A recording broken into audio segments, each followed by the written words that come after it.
আমাদের সাধ্যের সবটুকু নিয়ে আমরা ঝাঁপিয়ে পড়েছি। আমরা এই যাবৎকালে এখনো পর্যন্ত অর্থাৎ গত পরশুদিন থেকে কাজ শুরু করেছি, আমরা এখনো পর্যন্ত 700 মেট্রিক টন খাবার আমরা কিনেছি। তার সবগুলো এসে পৌঁছায়নি, যেগুলো এসেছে আমরা সেগুলো আজকে কাজ শেষ করছি। এখানে প্রায় 2000 স্বেচ্ছাসেবক এসেছেন। এর মধ্যে ঢাকা বিশ্ববিদ্যালয়ের প্রফেসর আছেন, আমি ব্যক্তিগতভাবে দেখেছি, চিনেছি। আবার ঢাকা ইউনিভার্সিটির সহ সমস্ত বিশ্ববিদ্যালয়গুলোর বিভিন্ন বিশ্ববিদ্যালয়ের স্টুডেন্টরা এসেছেন, বিভিন্ন শ্রেণী পেশার মানুষ এসেছেন, বিভিন্ন ব্যবসায়ীরা এসেছেন।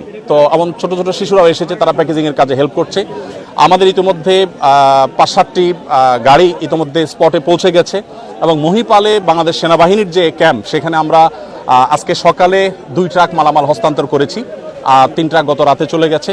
আজকে আমি নিজে ইনশাল্লাহ ঘন্টাখানিক পর স্পটে যাব এবং আমার সাথে এখান থেকে আরও 5টা লরি আশা করি মাল যাবে এবং এভাবে রাতে আবার যাবে, আবার সকালে যাবে। আমরা 3টা লেয়ারে কাজ করি। প্রথমত শুকনা খাবার হিসাবে খেজুর, চিড়া, তারপর 2 কেজি করে চিড়া, 2 কেজি করে খেজুর এবং 1 কেজি চিনি, 1 কেজি লবণ। চিনি লবণ দিচ্ছি যদি স্যালাইন বানানোর প্রয়োজন হয়। এই জিনিসগুলো আমরা দিচ্ছি প্রাথমিকভাবে 20,000 পরিবারকে। আর 40,000 পরিবারের জন্য 10 কেজি করে চাল, 2 লিটার সয়াবিন তেল, 2 কেজি মসুর ডাল এবং 1 কেজি লবণ, 1 কেজি চিনি দিচ্ছি। আলুটা দিতে পারছি না কারণ আলু পচে যাওয়ার আশঙ্কা আছে, কারণ লরিতে দেখা যায় পথে রাস্তায় কী হবে আমরা জানি না, যদি 2 দিন জ্যামে পড়ে থাকে তাহলে সেক্ষেত্রে এগুলো পচে যাবে। সেক্ষেত্রে আমরা হয়তো নগদ কিছু টাকা দিব যাতে করে তারা কিনে নিতে পারে। এটা হলো দ্বিতীয় লেয়ার, অর্থাৎ এখনও রান্না করার পরিস্থিতি নেই, আমরা শুকনা খাবার দিচ্ছি। খেজুর 4-5টা খেলে খাবারের কাজ হয়ে যায়। সেই সাথে আমরা একটু পানি শুকোতে শুরু করলে কাল বা পরশু সকাল থেকে আমরা চাল ডাল সহ ভারী খাবার দেব।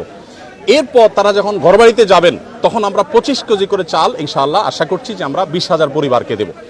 এরপরে 4th লেয়ারে গিয়ে আমরা 4,000 পরিবারকে ঘর বানিয়ে দেওয়ার প্ল্যান করেছি।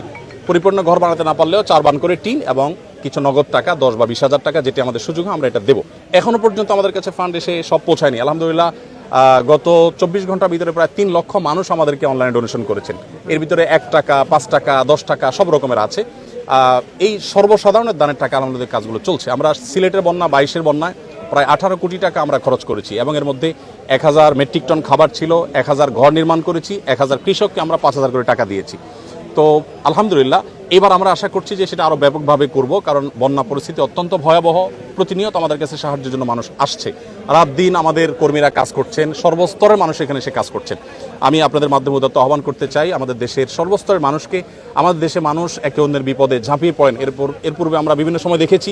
এবারও আশা করি যে এই বন্যায় আমরা প্রত্যেকে যার যার সাধ্য অনুযায়ী আমাদের আশেপাশে থাকা আমাদের জানাশোনা মানুষগুলোর পাশে আমরা দাঁড়াবো এবং সবাই যদি সম্মিলিতভাবে আমরা প্রচেষ্টা করি, জাতীয় দুর্যোগ মোকাবেলা করা কোনো ব্যাপার না ইনশাআল্লাহ বিদিনিল্লাহ। 40 বা 50 লক্ষ মানুষ আক্রান্ত, সেখানে আমরা বাকি 18-18.5 কোটি মানুষ যদি জেগে যাই ইনশাআল্লাহ এটা আমাদের জন্য কোনো ব্যাপার না ইনশাআল্লাহ। Thank you so much. জি, আসসালামু আলাইকুম।